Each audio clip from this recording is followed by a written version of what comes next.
Welcome back. Up until now, we have been looking at a number of different forensic analysis techniques that can help you determine whether an image or video has been manipulated from the time of recording. And these techniques leverage physics-based techniques or physical techniques around geometry and the physics of light. All fine and good, very useful techniques. Here we're going to take a little bit of a detour and talk more explicitly about 3D modeling. So these techniques not necessarily always about real or fake, but are good for reasoning about the geometry of things that we visualize. And on occasion, and I'll point out when this is the case, can be very nicely paired with some of the techniques that we've described up to now. So we're going to talk two things. The title here is 3D modeling. It really should be 2D and 3D modeling. So what we're going to do is talk about how do you reason about the appearance of objects in an image when they are planar surfaces, for example, a license plate or a sign, and then when they are full-blown 3D objects like a person, a mailbox, or whatever.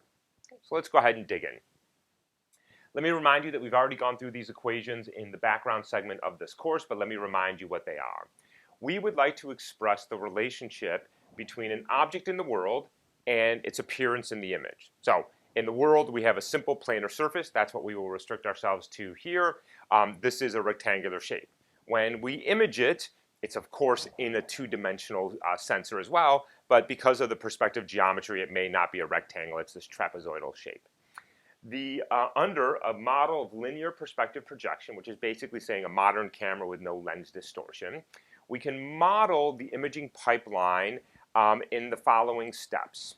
I give you the coordinates in the three-dimensional world, x, y, z. That's the coordinates of the points out here. Despite, by the way, the fact that that is a planar surface, it still lives in a three-dimensional world and it still has 3D coordinates for every point on that object. That is a point specified in a world coordinate system.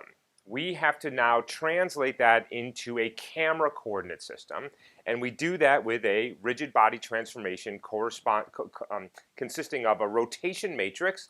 So R11 to R33 is a 3x3 rotation matrix that tells me the rotation about the x, y, and z axes.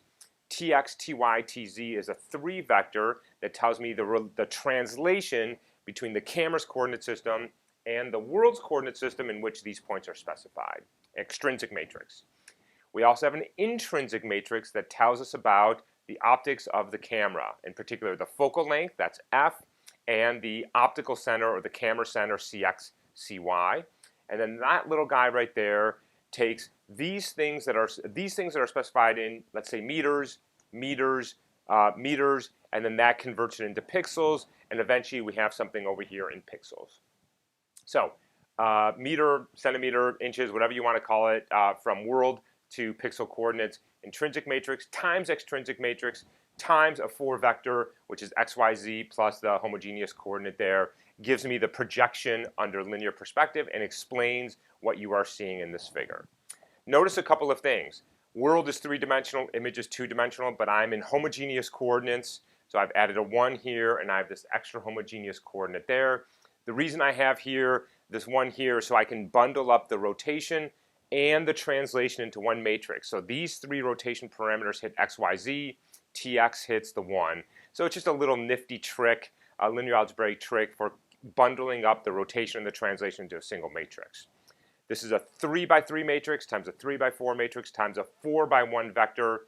That means we're going to project 4D into 3D, fundamental loss of information. In reality, what we're really doing is projecting 3D to 2D, but because we're in homogeneous coordinates, it's 4 to 3. So that's the projection equations. Now, once I have this in homogeneous coordinates, I still need to get image coordinates, and that's just converting from homogeneous to non-homogeneous coordinates. And the way you do that is you just divide by the third component there. So the actual pixel coordinates in a pixel frame, in pixel units, by the way, is just that coordinate divided by the homogeneous coordinate, that y coordinate divided by the homogeneous coordinate, and we have now pixels. Okay, good. So that's just a refresher on projection equations. Let me just introduce a little bit more notation. I'm going to denote points in the image with a little p vector. I'm going to denote points out in the world as a capital P. That's my world coordinates. My extrinsic matrix is the matrix M, 3x4. My intrinsic matrix is the matrix K, 3 by 3, focal length and camera center. And of course, that thing right there is just the scalar value, which is my unit conversion scalar. Now, I said at the beginning here we're going to talk about planar surfaces, and I also said even though I have a planar surface, it still has an XYZ coordinate. That is absolutely true. But if I define my world coordinate system, which is arbitrary in a very special way, such that the plane lives in the z equals 0 plane. So what I'm going to do, and let's agree, by the way, that I can specify this plane, the sign, the license plate, whatever it is, in any coordinate system I want, any world coordinate system. Put the origin anywhere you want, put the axes anywhere you want, all fine and good. This still works. But if I define a very special world coordinate system where that plane lives in the z equals 0 plane, so it lives entirely in the xy plane, well, then that z coordinate right there for every point in the world is what? 0. It's in the z equals 0 plane. Well, if that coordinate is 0 right there everywhere, well, let's do the matrix multiplication here. So I've got row times column. So R11 hits the x, R21 hits the y, R31 is going to hit the 0, and then Tx is going to hit the 1. R32 hits the 0, R33 hits the 0.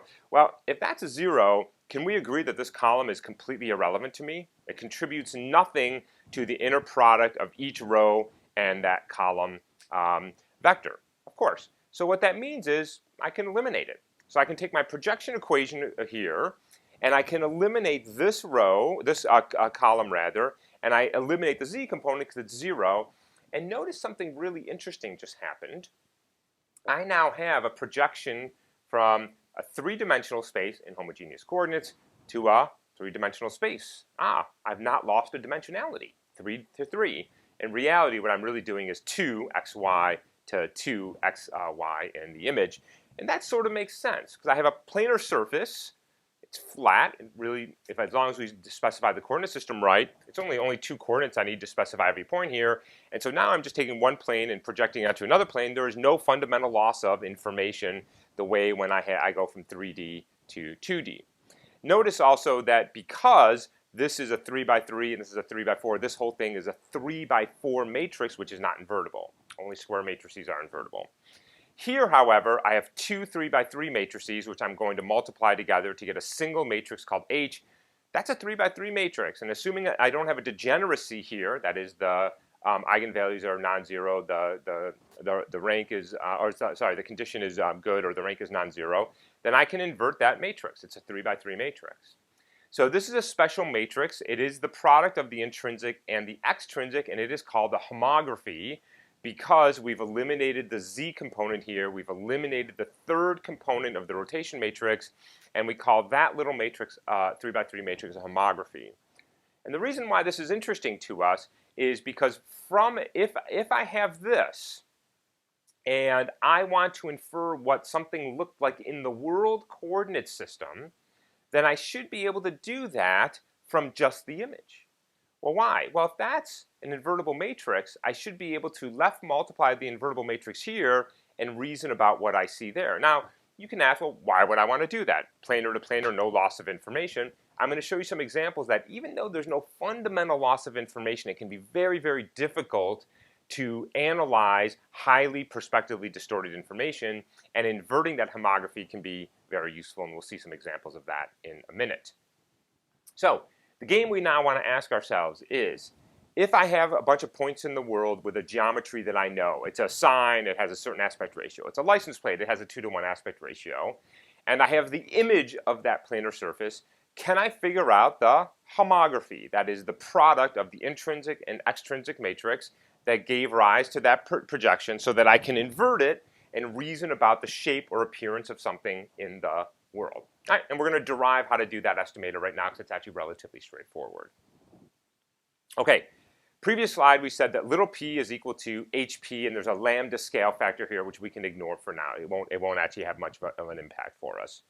Well, if those two are equal, p in the image, that's this thing right here, big P in the world, that's this thing right here, and H is my homography, which I've now renumbered H1 through H9. If those are equal, then we know that the cross product of those two vectors, this is just a vector because it's a matrix times a vector, and that's a vector, is equal to the 0 vector. So that's going to be my constraint on the homography, is that the cross product of those quantities is equal to 0. All right, let's write out the matrix multiplication. So we're going to do h1x plus h2y plus h3. That's my first row right there. h4x plus h5y plus h6, next row, and then 7, 8, and 9. So now I have a cross product of two vectors. My image coordinates, inhomogeneous, and my world coordinates mixed up with the homography that I'm trying to estimate is equal to the 0 vector. Okay, let's write out the cross product. If you don't remember this, don't worry about it. You can just look it up. It's basically what you do is you take the second component of this vector and you multiply it by the third component of this minus the third component of this times the second component of this, and various linear combinations here. So you can see here it's the s third component times the first component minus the first component times the third component, and so on and so forth. So this is just the definition of a cross product. I'm going to go ahead and multiply this out. So notice now I have a 3 vector here. It's just a linear combination of the various terms, some of which I know, some of which I don't know. The homogeneous x and y terms, the big X and big Y on the world, and then all of the H terms, which is what I'm trying to estimate. So I've got a little 3 vector here, and that's equal to a 3 vector here. And now notice that, so I've got a little trouble with this because eventually I don't know what these homogeneous coordinates are, but it's going to turn out I don't need them. So why? Well, what is ys? Ys is just y times s. That's the definition. And xs is x times s. So can we agree that if I divide this by s, well, that term goes away. I now have ys over s, which is just y. If I divide the second row by s, that term over here goes to 1. That becomes x, and this is x, and this is y. And of course, I got zeros over here, so I can multiply or divide by anything I want. So I can now convert from the homogeneous coordinates to the non-homogeneous coordinates. Great. S is gone. XS and YS are gone, so I have Y, X, YX. Beautiful. Why? Why is that good? Because that's what I can measure in the image. I don't actually know these. That's actually part of the homogeneous projective equations. But here, I can measure these. These are in the image. I'm going to assume I know something about the geometry of the world. It's a planar surface of a certain aspect ratio. And now my job is to estimate all the H's, which is the transformation from world to image, so that I can invert that. Okay, so what do I have here? Well, this isn't too bad, because notice that all of the H's are being multiplied by something I know. So this is a linear combination of H's, a linear combination of H's, and a linear combination of H's is equal to 0. So I have 3 constraints on 9 unknowns. Okay, well, throw in a couple more points and I add more constraints. So what I'm going to do is I'm going to take those 3 equations that I showed you in the previous slide and unpack them into a big matrix. So each row here corresponds to one of the constraints from before. Now what I didn't show you is that those constraints are not linearly independent. One of them is the same as the other 2. So we're going to just pull 2 of them out. And then what we're going to do is get at least 4 of them. Here I've just done m of them. And then I'm going to multiply that. So these are just the constraints, the knowns. These are the unknowns h1 through h9. And of course those are equal to 0. So I pack in the constraints from the cross product in the previous slide. This matrix is going to have 2 m constraints. How many points you have? You need at least 4. And now I have a quadratic error function that says E of this matrix A times this unknown vector h is equal to that. So there's my quadratic error function. E of h is equal to the vector norm.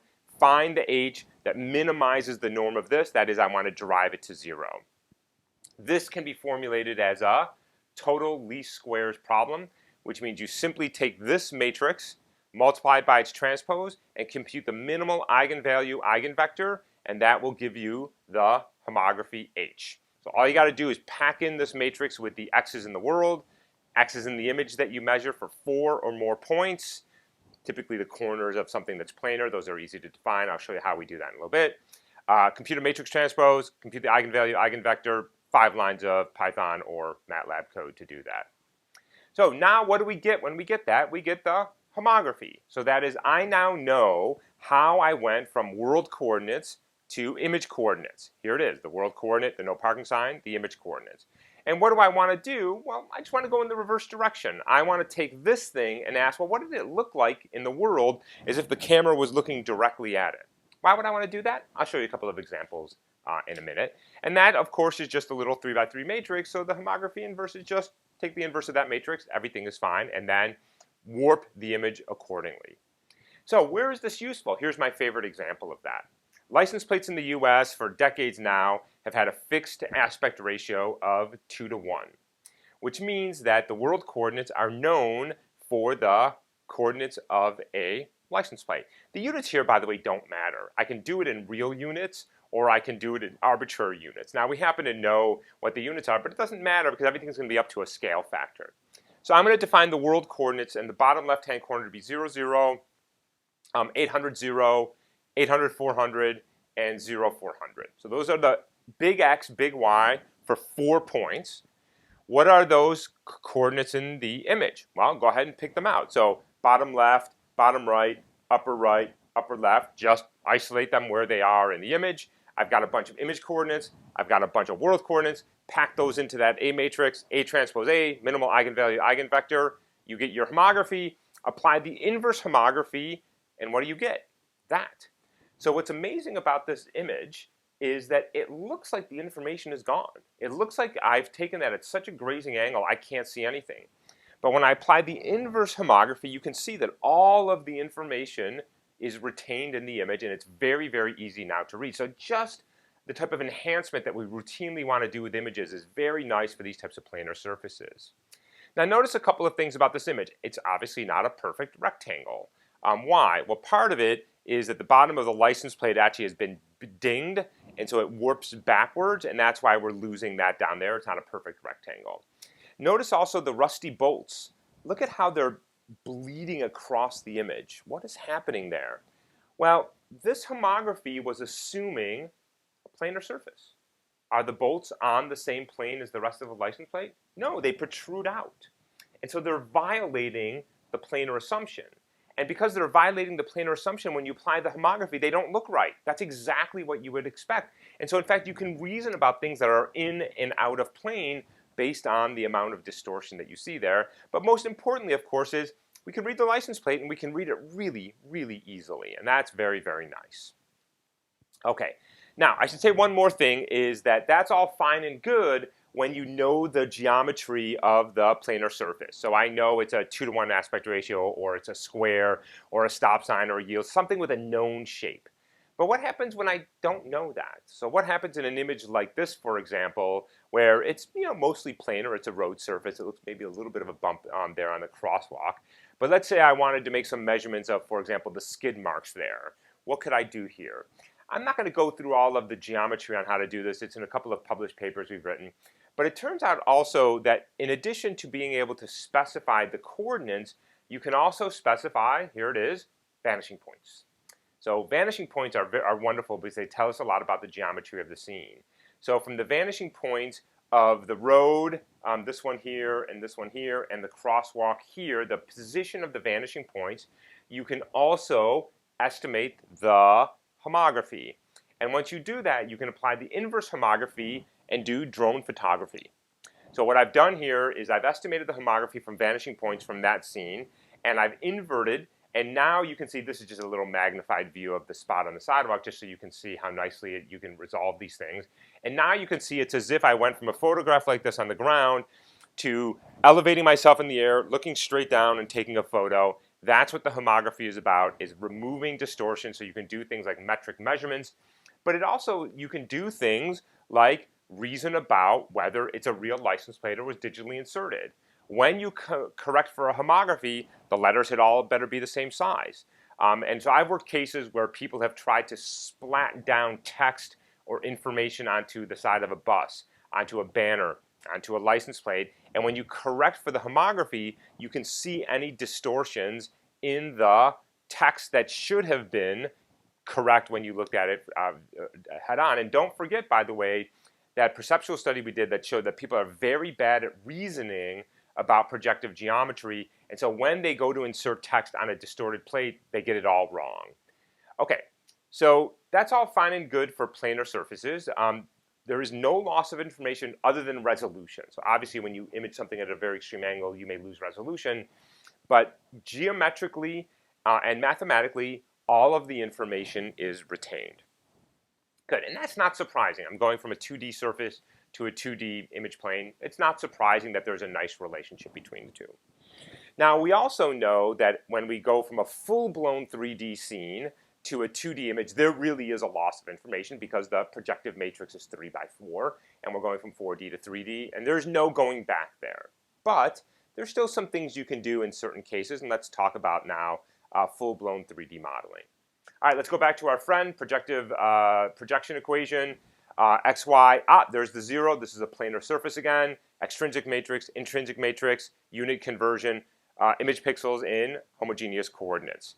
All fine and good for planar surfaces, but what happens when you have non-planar surfaces? What happens when you have actual objects with 3D geometry? Well, that thing is now some z, and I can't eliminate this, so now I've got a full-blown hard problem because I have a non-invertible matrix here, so even if I know this and I know this, I can't invert because that's not an invertible matrix. Okay, so that's the reality of a single image. Now obviously if I have more than one image or if I have video or multiple cameras, I might be able to reason about shape. That's shape from stereo, shape from motion, shape from X, big computer vision community and literature around that. But for the most part, we're usually stuck with the one image, so let's see what we can do there. So I'm going to talk about a very nice algorithm that dates back a while back now, and it's called pose from orthography and scaling with iterations. So POSIT. All right, here's how it basically works. The game we want to play is I'm going to have some model of my world. I have a 3D model of an object, say a mailbox, for example, or a face. And I want to figure out how to fit it to the image so I can, for example, get 3D normals off of it. That's something we've done. Or I want to figure out, where are the relative sizes and distances between multiple objects in a scene in the way you would do, for example, in photogrammetry. And to do that, I've got to figure out that transformation matrix. I've got to figure out what the intrinsic and the extrinsic matrix is. It's the only way that I can relate things in the physical 3D world with things in the image. But we know that we don't have this sort of luckiness where one of these things falls out, so this is a little bit of a harder problem. So here's what we're going to do. All right, so let's see what I'm going to do here. Let me go ahead and multiply my intrinsic times my extrinsic. So now all of my parameters are embedded into one matrix. So you can see the f there, the tx to ty there. And just for simplicity, I'm going to assume that the camera center is 0. This is a reasonable first order approximation. You can do this without that, but it gets a little messy, so I'm going to go ahead and call that those zeros. So this is now the product of my intrinsic and extrinsic. There's my world point there. And here I am in homogeneous coordinates, and I've just written this in terms of, I've gotten rid of xs and ys. I've written it sx and sy. That's just the conversion from homogeneous to non-homogeneous. Okay. Now, let me simplify this by doing the following. Let me divide both sides of the equation by 1 over tz. Tz, of course, is the translation in the z direction. It tells me how far the object is from me. So when I do that here, every component in the matrix gets divided by tz. You can see it here, here, here, and so on and so forth. And that, of course, becomes a 1. And then we have a new scale factor here, s hat, because I've had to divide this by tz as well. Balance on both sides of the equality. World point stays the same, of course. Now, once I've done that, I can go ahead and just define for you that this homogeneous coordinate is this row of the matrix times that column vector, which is just this thing right here. And now I've teased out that one right there, which is this. You'll see why in a minute. So the homogeneous coordinate is 1 over tz. What is that? How far something is from me, times the bottom row of the rotation matrix, times the xyz coordinate of the point in the world, plus 1. Good. Now, consider the case when the object is very far from me. Okay, so much, much further than, for example, the size in the image or the focal length. Well, when that gets really large, that number right here becomes small, and that number becomes negligible. So when it goes to infinity, this goes to 0, and s hat is equal to 1. Okay, that's a big assumption, by the way. I have no idea where the object is. Don't worry about that for now. Let's just go ahead and assume it, and we'll come back and see what we can do about that assumption later on. Well, if that's equal to 1, well, then this side of the equation just becomes xy, right? Because we just agreed that s hat is equal to 1, so now I have image coordinates here. And that whole row goes away because I don't care about it anymore. I've already figured out what that component is. And now I have something interesting. I have xy, my image coordinates, is equal to, well, this sort of messiness with the focal length and the tz's and the tx's and the r components, and my world coordinate. Okay, good. Now, it turns out that if you look back on that previous slide, that everything was linear in the coordinates of the world and the coordinates in the image. So each of the combination of intrinsic and extrinsic parameters is multiplying something that is known, the points on the 3D model. I have the corresponding points on the image, and now I can again set up a least squares problem. Matrix of known world coordinates, vector of unknown, mixture, like sloppy mixture of intrinsic and extrinsic parameters, and my image coordinates here. Build those two things and solve using least squares. We've already seen that over and over again, so I won't go through it again. But now you have this problem where you're going to estimate this, but everything's mixed up, and we want to figure out all the individual pieces. I want to know what the rotation is, I want to know what the focal length is, and I want to know what the translation is. I'm not going to go through the algebra for this because it's a little messy and it takes a little while, but I will tell you that you can tease apart the intrinsic and extrinsic parameters with just a little bit of algebra, and again, I won't go through that. So you set up the system, solve using least squares, factor to get the intrinsic and extrinsic parameters, and now you basically have a first order approximation for the transformation matrix. What did I just tell you to do? Get the intrinsic and extrinsic, that's my transformation matrix. But that whole thing assumed that the object was very far away. Really, the other way to say this is I was assuming an orthographic projection where everything is at infinity. And that is absolutely, almost certainly not going to be the case in most images. And so the other part of POSIT, remember what POSIT was? Orthography with scaled iterations. So now what we're going to do is we're going to take that first approximation of the tx, ty, tz, the rotation, and we are going to update the homogeneous coordinates. We're going to rescale the image coordinates according to this. We're going to re-estimate the intrinsic and extrinsic parameters, that's the iteration, and do it over and over and over again, essentially a refining of that orthographic assumption. And what's really surprising about this technique is it sort of works. So here's a little simulation. The cube in orange that you see here is my actual world coordinate. The cube that you see in green or blue here, whatever color it is on each iteration is the scaling of the image coordinates until they converge. And what you can see is what I'm learning basically here over each iteration, or I should say is estimating, is a repeatedly refined estimation of the intrinsic and extrinsic parameters of the projection equation. So why is that? Well, what am I doing here? I'm taking a 3D model, a cube, I'm pushing it through a transformation matrix, and if I got the right transformation matrix, it should line up with the image. And that's exactly what this POSIT algorithm does, is it refines it starts with a orthographic assumption, and it continually refines that estimate until you get a very good estimate of the full-blown perspective projection. And now I can line up my model with my image. And why is that useful? Well, let me show you one example. So here's an image with a mailbox. What I've done over here is you can see the little yellow dots. I've isolated a couple of points, identifying points on the mailbox in the image. I went over to TurboSquid, got a 3D model of a mailbox. I can identify the same points in the world coordinate system that I identified here in the image coordinate system. So now I have a pairing of x, y, z in the world with x, y in the image. Run POSIT, and now what I can do is rotate that 3D model, push it through a rigid body transformation, that's the world to camera coordinate, push it through the intrinsic matrix, that's the focal length, and overlay it onto the image. Now why is this useful? Well, it's useful for a couple of reasons. One is, if I wanted to use the shading on that object to estimate lighting, as we did a couple of lectures back, I now have everything I need. I have 3D normals from the model. I have the 3D intensity from the alignment of that model to the image. And then I can do things like, well, now I've also aligned a plane there using a homography. And maybe I have another object, maybe it's a person, and now I can start to build full-blown 3D reconstructions of my scene and do real photogrammetry. If I want to know how big is the gun are they holding, how far are those two people, how tall is this person relative to something that I know the height to, as I start to reconstruct that scene, I have very powerful photogrammetric techniques, and I can actually use these techniques in a forensic analysis, like, for example, to estimate the lighting or the shadows. Here's the other thing you can do with this. I can now virtually illuminate this with a light source and cast a shadow and see if the shadows in the image are consistent with where the light is, or I can run the shadow analysis. So once you have 3D models, you have a lot of power to reason about the image, very similar to what we did with the Lee Harvey Oswald photo a while back. Okay, that is the end of 3D modeling. There was a lot of details in that, by the way.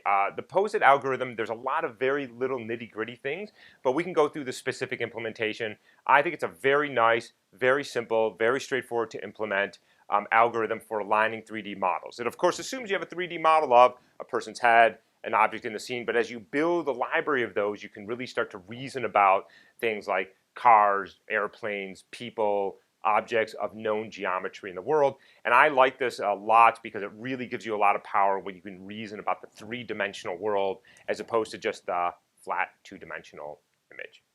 Okay, that's it for now. When we come back, we're going to talk a little bit more about this type of reasoning about 3D geometry for doing ballistic analysis of trajectories flying through the air, a little bit more physics-based techniques. All right, we'll see you in a little bit.